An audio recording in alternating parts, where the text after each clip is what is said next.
기도하겠습니다. 하나님 아버지 감사합니다. 귀한 찬양 힘있게 또 힘차게 하나님 앞에 올려드립니다. 귀한 성가대 위에 은혜를 주시고 지휘자와 반주자 대장님, 총무님, 여러 대원들 늘 일찍 나오셔서 연습하고 하나님 앞에 영광 올려드리는 귀한 찬양이 하늘의 보좌를 움직이게 하여 주시옵소서.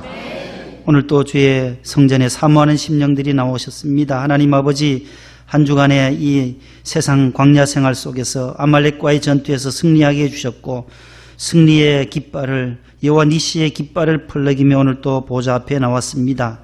하나님 복되고 거룩한 성일에 주실 측량할 수 없는 은혜 또한 한량없는 은총을 오늘 또 부어 주시옵소서. 나라와 민족을 위해 기도하는 우리 성도들의 영적인 기도의 함대를 주님 띄우겠사오니 하나님 우리의 기도를 받아 주시옵소서. 1천만 성도들이 하나님 앞에 나라를 위해서 기도할 때 주님께서 영광 받아주시고 여야가 하나 되게 하시고 보수와 진보도 하나 되게 하시며 너와 나가 모두 하나 되어 미래를 향하여 전진해 나가는 자유민주주의 국가로 대한민국을 발전시켜 주시옵소서. 하나님을 두려워하는 백성들 되게 하시고 하나님을 두려워하는 정치자들이 다 되도록 도와 주시옵소서. 주님의 생각과 비전을 우리의 생각과 현실 속에 가두지 않게 하여 주시고 주님이 주시는 꿈과 비전을 성취하게 하여 주옵소서. 감사의 계절이 오니 기도로 준비하여 최고의 예배를 추수감사절로 영광 돌리게 하옵소서. 나사렛 예수 그리스도 이름으로 명하노니 각종 질병과 우울증과 불면증 악한 영들은 이 시간 다 떠나게 하여 주옵소서. 더 이상 하나님의 자녀들을 괴롭히지 않도록 다 떠나갈지어다. 할렐루야. 영광 받아 주시옵소서. 예수님 이름으로 기도하옵나이다. 아멘. 옆에 분과 평화의 인사를 나누겠습니다. 잘 오셨습니다. 샬롬. 한 주간 평안하셨지요? 네.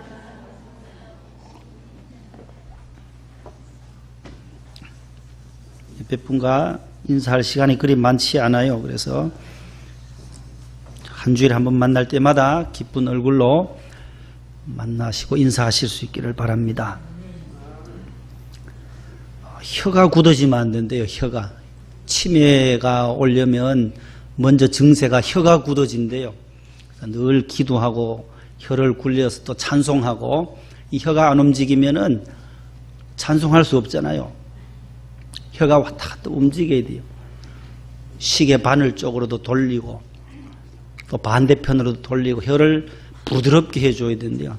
윗니 아랫니로 한번 꼭 눌려주고 혀가 굳어지지 않도록 계속 해야만 이 뇌세포가 죽지 않도록 해야만 돼요. 자꾸 깜빡깜빡 연세 드시면 잊어버리는데 참 운동해야 돼요.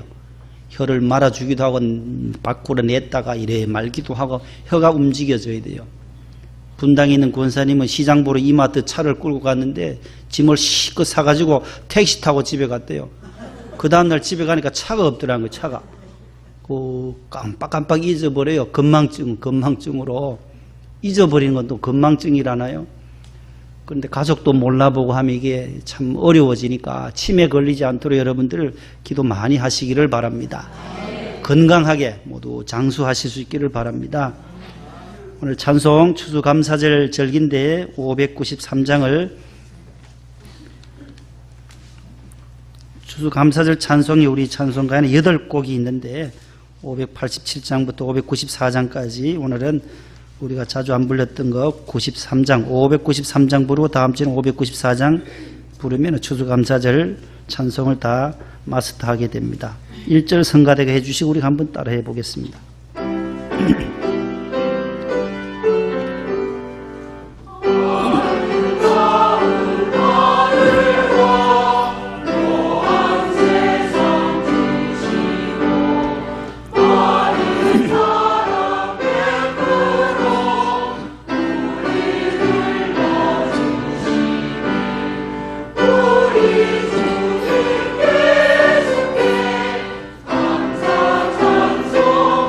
다 같이 해봅니다. 아름다운 하늘과 묘한 세상 주시고 많은 사랑 베풀어 우리 길러주시니 우리 주님 예수께 감사 찬송. 2절입니다. 산과 들에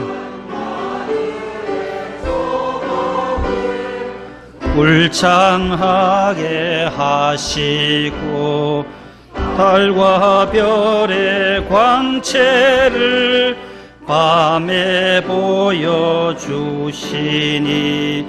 우리 주님 예수께 감사 찬. 6절입니다. 주는 인류 위하여 주는 인류 위하여 십자가에 달리사 땅의 평화 이루고 하늘 기쁨 주시니 우리 주님 예수께 감사합니다.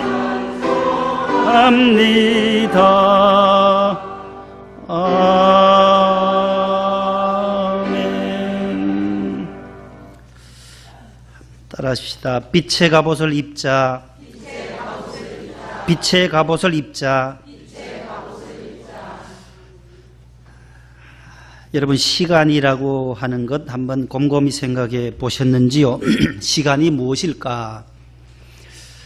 시간은 다음과 같은 네 가지의 시간이 있습니다. 첫 번째는 자연적인 시간이 있어요. 이 시간은 흐르는 물과 같이 계속 흘러가는 시간이에요. 과거에서 현재로, 현재에서 미래로 흘러가는 시간. 미래도 현재로 되잖아요. 내일 시간이 되면 또 현재가 되고, 또 이 현재는 또 과거로 되고, 그래서 과거화 버린다는 것이죠. 내가 의식하든 의식하지 않든 간에 시간은 나름대로 계속 강물처럼 흘러갑니다. 모든 것은 이 시간 속에서 낡아지게 되고 쇠약해지고 쇠잔해진다는 것이지요. 그래서 흔히들 남성은 26살부터 늙어지게 되고 여성은 24살부터 늙어간다고 합니다. 이 나이를 지나시는 분들은 모두 저도 마찬가지고 천국을 향해서 시간이 한 시간 앞당겨지고 있음을 우리는 알게 되는 것이지요. 결국 사람은 이 시간 속에서 생로병사의 과정을 겪게 됩니다. 새벽기도 마치고 요즘 집에 들어가 보니까 지난주에는 인간극장이 있어서 하루 봤는데 거기에는 또 교인들도 많이 나와요. 인간극장 프로그램이 아주 좋은 프로그램들이 간간히 있더라고요. 그 언젠가 한번 보여드리겠는데 지난 주간에는 97세 되시는 김택수 할아버님, 교장 선생님이신데 97세 원주에 사시더라고요. 보니까 교회도 나가세요. 감리교, 원주에 감리교인데 교회 이름은 안 나와요. 아무리 보려고 하니까. 97세인데 아직도 테니스를 치시고 운전도 직접 하시고 97세라니까요. 안 놀라시네. 27세가 아니고 37살이 아니고 97세예요. 택시를 운전해서 다 다니시. 또 늘 시간만 되면 또 이래 국궁을 하러 가요. 활을 쏘러 가세요. 양궁 말고 국궁으로. 그래요. 화살을 당기면 아직도 허리가 꼿꼿 하시더라고요. 97세인데도 허리가 안 굽었어요.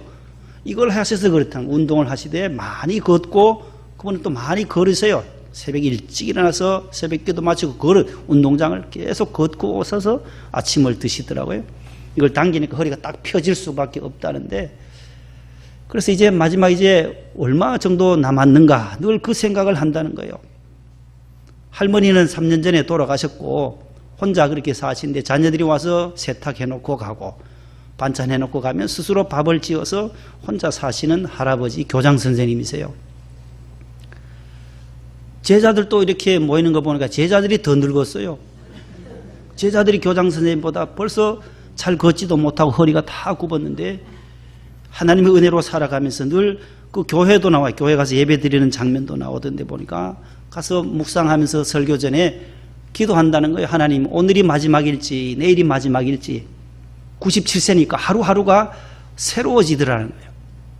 이런 흐르는 시간, 자연적인 시간이 있어요. 두 번째는 창조적인 시간이 있어요. 생명적인 시간이라고 하는데, 썩은 거름더미에서 장미꽃이 피어나듯이 죽은 것에서 생명이 움트는 그런 시간입니다. 싹이 나고 꽃이 피고 열매가 나요. 황무지에서 꽃이 피게 하시고 사막에서도 강이 흐르게 하시는 하나님의 창조적 시간을 말하는 것입니다. 세 번째는 구원의 시간이 있어요. 구속사적 시간이라는 거죠. 하나님께서 이루시는 시간, 창조하시는 시간, 예언하시고 성취하시는 시간, 그리고 마지막에는 심판하시는 하나님의 시간입니다. 이것을 구속사적 시간이라고 말해요. 네 번째는 선교의 시간도 있어요. 교회론적 시간이라고 하는데, 이것은 뭐냐 하면 인터림이라고 해서 중간 사이라는 거예요. 무슨 사이냐? 예수님의 십자가에서 죽으시고 나서 부활하시고 승천하시고 지금 다시 오시겠다고 하는 재림 직전까지의 이 시간, 이 시간 속에 저와 여러분은 지금 생존하고 있다는 거예요. 예수님의 십자가 사건 이후부터 주님의 재림하시기 직전까지의 이 시간, 이것은 성도들이 의식해야 할 시간이고 깨달아야 할 시간이고, 성도들에게, 저와 여러분들에게 주어진 복음 전파의 시간, 일할 수 있는 시간이다라는 것이에요. 사도 바울도 주님의 재림하시기 전에 더 많은 사람들에게 주의 복음을 전파하기 위해서 1차, 2차, 3차 전도행을 사도행전에 보면 나아가서 복음을 전하고 교회를 세웠던 것을 보게 됩니다. 자신의 장례식까지 생각하며 하나님 앞에 갔을 때의 시간을 생각하면서 앞당겨서 오늘을 살아갔던 것입니다. 내가 하나님의 품에 안길 때까지, 나의 장례식 때까지를 먼저 생각하고 오늘을 앞당겨 살았던 분이 사도 바울이에요. 이 선교의 시간, 디모데후서 4장 6절 8절 말씀에 보면 전제와 같이 내가 벌써 부어지고 나의 떠날 기약이 가까웠도다. 나는 선한 싸움을 싸우고 믿음을 지키고 달려갈 길을 다 달렸다. 이제후로는 나를 위하여 무슨 면류관요? 의의 면류관이 예비되었으므로 주곧 의로우신 재판장이 그날에 내게 주실 뿐만 아니라 주님의 나타나신 부활하심과 다시 재림하심을 기다리고 사모하는 자들에게도 그 면류관을 다 주시겠다고 약속하고 있어요. 그것 바라보고 오늘 우리가 믿음 생활하는 거예요. 내가 죽도록 충성하라, 그래야만 내가 생명의 면류관을 내게 씌워주리라. 우리가 이 땅에서 믿음 생활하는 이유가 바로 그날 그 나라에 갔을 때에 주어지는 면류관을 받기 위해서 이곳에서 우리가 기도하고 헌신하고 충성하고 봉사한다라는 것입니다. 그 나라가 없다면 할 필요가 없는 거죠. 신앙생활 할 필요가 없는 거예요. 하나님의 나라를 생각하는 거예요. 여러분 마라톤 아시죠? 마라톤 하면 이기고 나면 월계수라는 관을 씌워줘요. 그런 것처럼 천국에는 이 월계수는 또 몇 달 지나면 다 시들어버려요. 지금까지 인류가 탄생되고 나서 지금까지 마라톤 42.195km 42,195m를 준비 탕 해서 달려서 결승점까지 들어오는 시간이, 손기정 선수도 금메달 땄을 때 2시간 20분이 넘었어요. 2시간 27, 8분. 또 이봉주 선수, 또 누가 있죠? 황영조 선수. 이번에 그 지역에 삼척에 비 피해가 많았는데 황영조 선수는 그 강원도에서 그렇게 잘 뛰었다는 게 심장이 튼튼해서, 아무리 달려도 이게 심장이 숨이 안 차니까 계속 달릴 수밖에 없죠. 다 먼주익에서 마지막에 뛰어 들어올 때 보세요. 막판 스퍼트 할 때 보면 대단한 힘으로 들어오는 거예요. 그렇게 들어와도 2시간 6분 7분대예요. 인류가 탄생되고 나서 2시간대를 돌파한 사람이 어저께 나왔더라고요. 케냐 사람이에요. 1시간 59분 40초. 안 놀라시네요. 한 42km 한번 뛰어가 봐요. 1시간 59분 40초 만에 주파할 수 있는지. 대단한 사람이죠. 이 사람이 지난해 베를린 올림픽 대회에서도 2시간 1분 39초로 우승하고 세계 신기록을 세웠던 사람인데 1분 59초를 더 앞당긴 거예요. 인류 역사상 2시간대를 깨뜨린 사람이 이 사람인데도 이 사람의 월계관 우승 트로피는 얼마 못 간다라는 거예요. 앞으로 40, 50년, 60년이 지나면 아무 쓸모가 없다라는 거죠. 하나님께서 주시는 이 관, 이 세상에서 주시는 모든 상은 잠시 잠깐이라는 거예요. 하나님이 주시는 면류관을 받아 쓰는 저와 여러분들 될 수 있기를 바랍니다. 시간에 대한 세 가지 뜻이 있어요. 첫 번째는 윤회적인 개념을 주장하는 나라들도 있어요. 종파들도 있어요. 이것은 뭐냐면 시간은 돌고 도는 것이다. 사이클링, 돌고 돈다, 회전한다. 사람이 됐다, 동물이 됐다, 다시 동물이 사람이 되고 하는 이 불교나 힌두교의 윤회 사상과 같은 돌고 돈다라는 시간 개념이에요. 두 번째는 직선적인 시간 개념이요. 시작이 있고 끝이 있다. 이게 성경에 나타난 기독교의 시간관이에요. 창세기 1장 1절 태초에 하나님이 천지를 창조하셨다. 계시록 마지막에 끝이 있다는 거예요. 마지막 종착역이 새하늘과 새 땅, 아멘 주 예수여 어서 오시옵소서 하면서 계시록이 끝나는 거예요. 시작이 있고 끝이 있는 시간관, 직선적인 개념이에요. 그 다음에 성경에 나오는 또 하나의 개념이 있는데 사건 중심의 시간 개념이라는 거예요. 이벤트라는 거예요. 이벤트. 한 사건이 하나님이 주신 시간이다라는 거예요. 이 사건, 가장 중요한 시간관인데 시간이라고 하는 것은 곧 사건이다. 사건이 곧 시간이다라는 거예요. 사건이 있으면 시간이 있고 사건이 없는 텅 빈 시간은 진공 상태와 같아서 시간이 없다는 그런 개념이에요. 그래서 오늘 11절 상반절에 앞에 보시고 한번 읽어보실래요? 상반절을 11절 상반절 저 앞에 있습니다. 시작. 또한 너희가 사도 바울이 이렇게 말해요. 또한 너희가 이 시기를 알거니와. 여기 있는 이 시기가 바로 사건, 기회, 원어로는 헬라어로는 성경에 원어 성경에는 카이로스라고 되어 있어요. 따라합시다. 카이로스. 많이 들었잖아요. 카이로스의 때가 있다. 카이로스, 하나님의 때. 그래, 현재적 시간이라는 거예요. 프레젠트 타임이라고 영어 성경에는 번역되어 있는데 너희가 이 현재, 과거도 아니고 미래도 아닌 이 현재 우리에게 주어진 이 시기, 이 기회, 이 때를 놓치지 말라는 거예요. 세월을 아끼라 때가 악하니라 할 때 그 때도 저 시기라고 여기는 한자로 번역되어 있지만 똑같은 원어는 카이로스예요. 크로노스 시간도 있어요. 크로노스는 흘러가는 역사의 시간을 말하는 거예요. 그래서 역대상, 역대하 그 성경을 영어로는 크로니클이라고 그래요. 크로니클스. 그래서 크로노스. 그 다음에 카이로스. 성경의 시간은 카이로스의 시간을 말해요. 오늘 시기라는 단어가 시기. 한글로는 똑같은 단어가 13절에 또 나와요. 쟁투와 다툼과 시기하지 말며 대해서 시기하지 말. 거기는 질투라는 단어예요. 그 시기는. 여기 시기는 때라는 거예요. 때. 카이로스. 현재 이 시간이 바로 우리에게 주어진 시간이다. 하나님 주신 시간으로 받아들여야 한다는 것이에요. 그래서 우리 성도들의 시간과는 세월이 너무 짧아요. 허무해요. 인생 무상이에요. 시간은 돌고 도는 것이요. 그렇게 말하는 것이 아니다라는 거예요. 항상 주님 중심의 시간이라는 거예요. 주님의 그 재림의 날, 다시 오실 그날과 그때를 모르지만 그날을 준비하면서 깨어있는 그때를 말하는 것입니다. 우리가 일할 수 있는 시간이고 우리에게 주어진 시간이 바로 카이로스, 현재의 시간입니다. 11절 하반절도 한번 읽어보실래요? 11절 하반절 이는 시작. 그 시간이 점점 우리가 믿었을 때 처음 신앙생활 할 때보다 그 구원의 시간은 점점 가까워졌다라는 거예요. 가까이 온다는 거예요.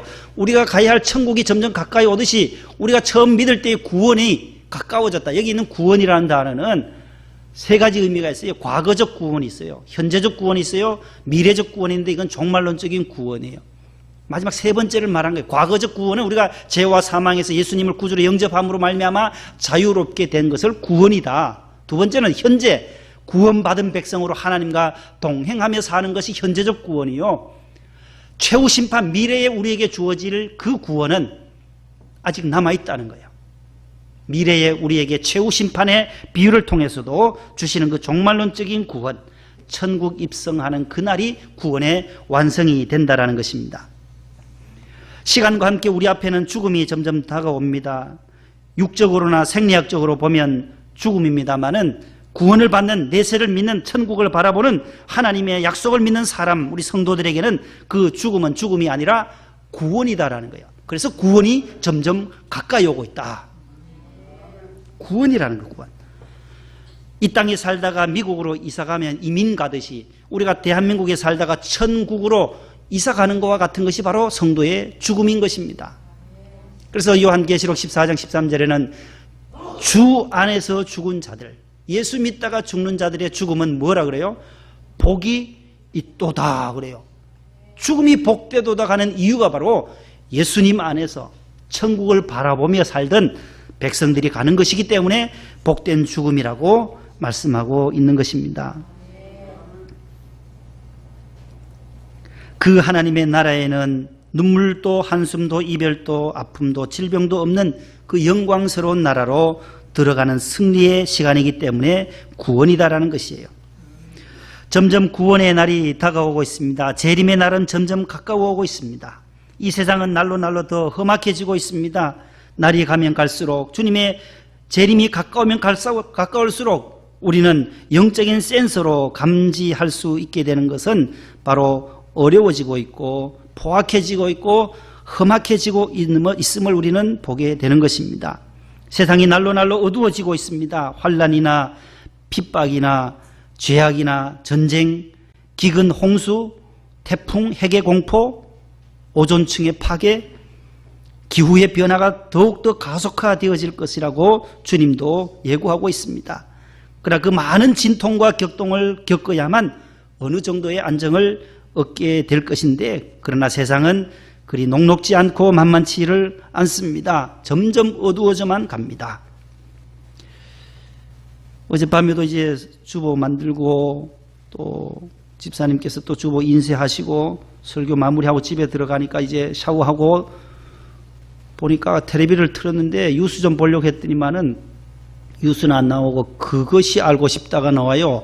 그 알이 나오더라고요. 그 알, 그것이 알고 싶다가 나오는데 2006년 5월 13일 토요일 날인데 부산 양산시, 경남 양산시 웅상읍의 소주리의 대동아파트에서 두 여학생을 녹색 카니발차가 싣고 가면서 지금까지 13년 동안 집으로 돌아오지 않은 그 어머니의 애타하는 마음과 그것을 조사하는 내용으로 나왔어요. 대한민국에서 일어나는 많은 일들 가운데 이 미제의 사건들, 실종 사건들, 납치 사건들, 연쇄 살인 사건들 계속해서 올라와요. 과거만 있었던 것이 아니라 점점 더 흉악한 범죄들이 일어나고 있어요. 우리가 듣기만 해도 몇십 명을 죽인 살인한 그 유형철이라든지 강호순, 정남규 들어만 봐도 이춘재, 신창원 아주 신출기몰한 사람들이 우리 땅에 있다는 거야. 점점 포악해져 가요. 그 초등학교 5학년 학생하고 태워준다고 타라고 안 타려고 하는데도 키웠고 둘이 서 있는 중학교 1학년 학생이에요. 보니까 백동은, 이은영 두 학생을 자꾸 타라고 하니까 아이고 괜찮다고 하니까 범죄 심리학자들은 그래요. 한 명 태우는 것보다 둘 태우는 것이 더 쉬웠을 것이다. 서로서로 의지하니까 혼자라면 그냥 안 타고 가버리면 될 텐데 둘이 있으니까 그대로 나중에 타더라고요. 재연한데 보니까 그때부터 끝이 나버린 거예요. 아무리 수사를 해도 이 아이가 어디가 있는지 어머니는 계속 절에 가서 빌고 있더라고요. 딸이 오늘이라도 돌아오지 않겠나. 아무 소식이 없으니까 죽었는지 말았는지 조사를 해도 아직 안 나타나니까 오늘 밤이라도 집으로 문 두드리고 돌아오지 않겠나. 이런 실종 사건들 뿐만 아니라 우리의 주변에는 수많은 죄악의 세상들이 우리가 알지 못하는, 우리는 세상을 잘 모르니까 세상에는 너무나 악한 일들이 많이 일어나니까 그것을 알려주는 분들의 얘기를 들어보면 기가 막힌 일들이 많아요. 동성애 성경에서도 수십 군데의 하나님의 말씀은 죄악이라고 말씀하는데도 불구하고 이 세상은 아니다라는 거예요. 괜찮다라는 거예요. 하나님이 남성과 여성뿐만 아니라 또 다른 성을 많은 수십 개의 성을 또 주셨다고 하는 거예요. 이런 말도 되지 않은 일들을 벌어지고 있는 이러한 현대 시대에 저희들이 살아가고 있습니다. 이 목사님의 사위되는 염안섭 원장님이 계세요. 수동 요양원에 계시는 그분이 전국의 에이즈 동성애의 협회 회장이에요. 동성애를 추방해야 된다 해서 하는데 동성애가 에이즈의 근원이 된다라고 이 말을 해도 방송에는 죽어도 안 낸다는 거예요. 방송에 이것은 다 차단해 버리는 거예요. 에이즈가 오는 이유는 이 동성애를 통해서 오는에도 불구하고 이분은 계속 홍보하러 강의하러 특강하러 교회마다 전국으로 다니면서 이것을 일깨우고 계시는 거예요. 전 교회 큰 교회들마다 가서 깨어 있어야 된다고 우리 성도들이 지금 이 시대가 너무나도 험악하다고 방배역 몇 번 출구 앞에 가면 그 사우나 목욕탕이나 대낮에도 그 남자들이 모여서 동성애를 한다는 거예요. 그 목욕탕에서 영국이라는 나라에서는 또 신부가 들어 입장하는데 저 뒤에서 개가 입장하더라. 개가요. 짐승하고 결혼하는 사람도 있어요. 그 수간해가지고 짐승하고 해요. 기가 안 막혀요. 우리가 예수 믿는 사람들 입장에서 보면 우리 아들이 아버지 결혼하겠습니다 하면서 자부를 데려왔는데 또 남자를 끌고 들어와 보세요. 이건 뭐 기가 막힐 일이라는 거예요. 이런 일들이 세상에서는 비일비재하게 일어나고 있다라는 현실이에요. 동성애와 이슬람과 이단들이 횡행하고 또한 차별금지법으로 인해서 점점 기독교를 목조아오는 이러한 시대에 우리가 살아가는데 어떻게 살아야 할 것인가? 오늘 이 본문은 우리에게 지침을 주고 계시는 말씀이에요. 영적인 밤은 점점 깊어만 갑니다. 이러한 부도덕과 폭력과 무질서 또한 질투와 시기와 미움, 재난과 무수한 전쟁이 오늘 또 우리 앞에 대두되고 있다는 사실이에요. 이러할 때 오늘 로마서 13장 12절 보십시다. 12절 앞에 있습니다. 시작. 밤이 깊고 낮이 가까웠으니 그러므로 우리가 어두움의 일을 벗고 빛의 갑옷을 입자. 아멘. 밤이 깊어간다라는 거예요. 밤이 깊다라는 것은 우리 현재의 어둠을 의식하자는 거예요. 아, 지금 밖은 세상은 어둠이구나. 캄캄함이 많구나. 악의 영이 지배하고 있구나. 이것을 깨달아야 한다는 거예요. 두 번째는 밤이 깊다라고 하는 것은 낮이 어떻게 해요? 아침이 가까이 온다는 거예요. 캄캄한 밤이면 새벽이 점점 동이틀 무렵이 온다는 거예요. 2시, 3시가 지나면 보초 쓸 때도 보면 환한 동쪽에서 빛이 올라오는 것처럼 아침이 가까운 거예요. 세 번째는 빛의 갑옷을 입고 단정히 행하자고 말씀하고 있는 것입니다. 그럼 이 어둠의 일은 무엇이겠어요? 어둠의 일을 벗어버리라고 했는데 밤에 속한 것, 밤이니까, 어둠은 밤이니까 부끄러운 일들, 밤에만 할 수 있는 것들을 다 벗어버리라고 오늘 성경은 우리에게 말씀해요. 그 예를 6가지를 사도 바울이 말해요. 어둠의 일, 밤에 부끄러운 일들이 뭐냐? 방탕이다, 술 취함이다, 음란이다, 호색이다, 다툼이다, 시기다, 질투, 시기. 이 6가지를 말하는 거예요. 방탕의 옷을 벗어버려야 되고 술 취함과 도박과 마약에서도 벗어나야 하고 그래야 이 나라가 살아나지. 수십만 명이 도박과 마약에 술 취함에 빠져 있으면 이 나라를 어떻게 일으켜 세우겠어요? 어둠의 일을 벗어버려야 한다는 게 우리도 거기에 심취하지 말아야 되고 빠진 사람을 구해내야 되고 이단에 빠진 자도 건져내야 하고 우리의 가족과 친척들이 저런 데 빠져 있으면 기도하면서 다시금 돌아오기를 기도해야 한다는 거예요. 어둠의 일을 벗어버리도록. 그런 다음에 뭐라 그래요? 빛의 갑옷으로 갈아입으라는 거죠. 방탕과 술취함과 음란과 호색과 다툼과 시기는 다 어두운 것들이요, 부끄러운 것들이요, 사람 앞에도 부끄러울 뿐만 아니라 하나님 앞에도 부끄러운 것들이에요. 다 잊어버리고 씻어버리라는 거예요. 예전에는 동네에 술을 취하면은 고주망태가 된 분들이 간간히 있어요. 저희 시골에도 어릴 적에도 많이 봤는데 혼대 가서 정신을 잃어버리니까 자기 몸을 상하게 하고 어디 가서 들어받고 다치고 도랑가에 처박혀도 몰라요. 술 취하니까. 나중에 깨어나야지 아 이게 피투성이가 되었구나. 내가 이랬구나. 아픈 걸 알지. 취한 상태에서는 모르더라고요. 횡설수설하고 아무데나 들어눕고 술 취한 사람들의 모습을 보면 바다에 사는 고래가 있는데 육지에도 고래가 있더라고요. 그 술고래가 얼마나 많은지 술고래가 시골에 많았어요. 밤낮 그 술만 마시고 취해 있는 분들이 있어요. 그야말로 알코올 중독자예요. 중독에 가까울 정도예요. 여러분, 우리는 세술에 취한 성도들이에요. 세술. 사도행전에 보면 2장에 보면 저 사람들이 세술에 취했구나. 세술에 취하면 하나님께서 우리에게 모든 것을 막아주셔서 아픔도 질병도 다 막아주시고 이 세상을 우리가 승리의 길로 빛의 갑옷을 입고 승리하도록 세술에 취하는 우리 성도들이 되기를 축복합니다. 그래서 빛의 갑옷을 입으라는 거예요.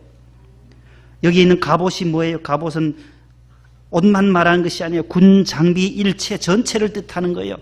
신앙생활을 하는 데 있어서 전투 태세로 묘사하는 단어가 갑옷이에요. 빛의 갑옷을 입자. 따라합시다. 빛의 갑옷을 입자. 에베소 6장 10절에도 사도 바울이 그렇게 말해요. 한번 같이 읽어봅니다.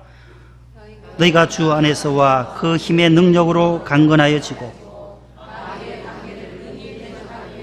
하나님의 전신갑주를 입으라. 우리의 씨름은 혈과 육을 상대하는 것이 아니요 통치자들과 권세들과 이 어둠의 권세 하늘에 있는 악의 영들을 상대함이라.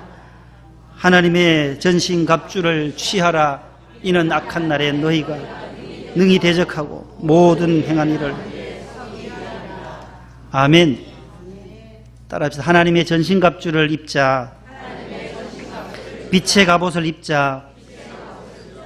똑같은 표현이에요. 하나님의 전신갑주. 우리 온몸을 신앙생활함에 있어서 진리의 허리띠를 띠고 의의 흉배를 붙이고 평안의 복음에 예비한 신발 신고 믿음의 방패를 들고 그 다음에 성령의 검을 구원의 투구를 쓰고 다 에베소 6장에 나오잖아요. 군 장비 전체를 우리가 다 무장해야만 세상의 악의 영들, 어둠의 영들로부터 방어할 수가 있다는 것입니다. 오늘 본문 로마서 13장 11에서 14절 말씀은 우리 또 초대교회사 가운데 어거스틴, 성 어거스틴이 있어요. 어거스틴. 따라서 어거스틴. 조금 전에 그거 한번 보여주세요. 어거스틴 이름 나오잖아요. 어거스틴은 영어식 발음으로 하면 어거스틴이고 아우구스티누스, 라틴어식 로마식으로 부르면 아우구스티누스예요. 그래서 세인트, 성 어거스틴이 돼요. 어거스틴의 어머니는 하모니카에서 하자만 떼면 돼요. 그럼 뭐예요? 모니카. 어거스틴의 어머니는 모니카예요. 아버지는 파트리키우스예요. 이 두 사이에서 출생된 어거스틴이 우리 사도 바울 다음에 어거스틴, 그 다음에 마틴 루터, 존 칼빈으로 이어지는 기독교의 신학을 정립한 유명한 분이에요.